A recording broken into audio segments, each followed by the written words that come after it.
தமிழ்நாட்டில் உள்ள அனைத்து கடைக்கோடி மக்களுக்கும் உயர்தர வேலைவாய்ப்பு கிடைக்க வேண்டும் என்ற அவரது எண்ண ஓட்டங்களுக்கு ஏற்ப இன்று இங்கே தூத்துக்குடி மாவட்டத்தில் மொத்தமாக 16,000 கோடி ரூபாய்க்கான முதலீட்டில் முதல் கட்டமாக 4,000 கோடி ரூபாய் முதலீட்டில் ஏறத்தாழ 10,000 பேருக்கு வேலைவாய்ப்புகளை வழங்கும் மிக பிரம்மாண்டமான உலகளவில் மிகப்பெரிய மின் வாகனங்கள் தயாரிக்கும் வின்ஃபாஸ் நிறுவனம் இன்று தனது வேலையை துவங்கி இருக்கிறது.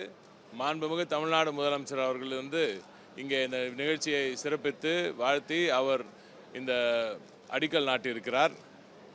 இந்த நிறுவனத்தை பொறுத்தவரை இன்னும் 15 மாதத்துக்குள் இந்த நிறுவனத்தின் அந்த ஃபேக்டரி உருவாக்கப்பட்டு இங்கே வாகனங்கள் வெளிவருவதற்கான வாய்ப்புகள் மிக அதிகமாக இருக்கிறது. ஏன்னா அவங்க ரொம்ப குவிக்காக பண்ணணும் அப்படின்னு அந்த நிறுவனத்தினர் சொல்லியிருக்காங்க. எனவே மிக மின்னல் வேகத்தில் இந்த வாகன தொழிற்சாலையும் அமையும் என்று நம்புகிறோம். அதே போல் மாண்புமிகு தமிழ்நாடு முதலமைச்சர் அவர்களின் நல்லாட்சியில் மிக பிரம்மாண்டமாக மிகப்பெரிய வெற்றிகரமாக நடந்த உலக முதலீட்டாளர் மாநாடு, அதை பற்றிலாம் நீங்கள்லாம் வந்தீங்க, நீங்கள்லாம் கேட்டீங்க.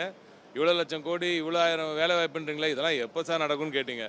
ஜனவரி மாதத்தில் கையெழுத்திடப்பட்ட வின்ஃபாஸ் நிறுவனம் இன்று பிப்ரவரி மாதம் இன்று அதன் வேலையை துவங்கி இருக்கிறது என்றால் இதுவே மாண்புமிகு தமிழ்நாடு முதலமைச்சர் அவர்களின் அந்த செயல்திறனுக்கான மிகப்பெரிய ஒரு அத்தாட்சியாக இன்று இந்தியாவில் இருக்கும் அனைத்து முதலீட்டாளர்களும் பார்த்து கொண்டிருக்கிறார்கள். இந்த முதலீடை மட்டுமல்ல, இதனால் வரப்போகும் ஆன்சிலரி யூனிட்ஸ், ஆட்டோ காம்பனன்ட்ஸ் எல்லாமே மிகப்பெரிய அளவிற்கு இங்கே இந்த பகுதியில் வளரப்போகின்றன. மிகப்பெரிய அளவிற்கு இந்த ஆட்டோமொபைல் கிளஸ்டர் ஒன்று தூத்துக்குடியில் உருவாகப் போகிறது.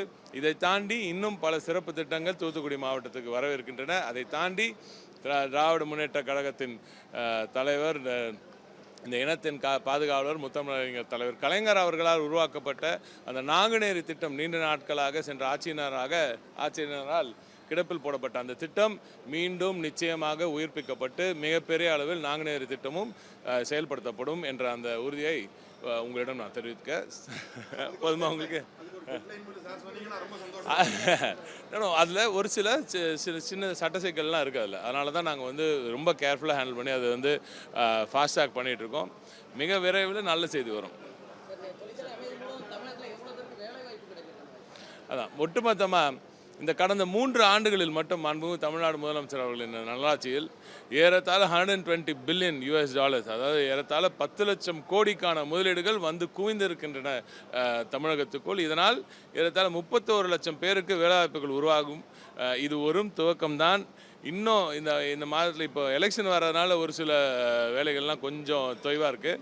எலெக்ஷன் முடிஞ்ச பிறகு திருப்பியும் அந்த திருப்பி இதே ஸ்பீட் நீங்கள் பார்ப்பீங்க. ஏன்னா இப்போ கொஞ்சம் அனௌன்ஸ்மெண்ட்ஸ்லாம் பண்ண முடியாதுன்றதுனால ஆனால் வேலைகள் தொடர்ந்து நிச்சயமாக துரிதமாக அரசு அதிகாரிகள் செய்து கொண்டே இருப்பார்கள். இந்த 2 மாதமே மிகப்பெரிய ஒரு சில அனௌன்ஸ்மெண்ட்ஸ்லாம் இருக்குது.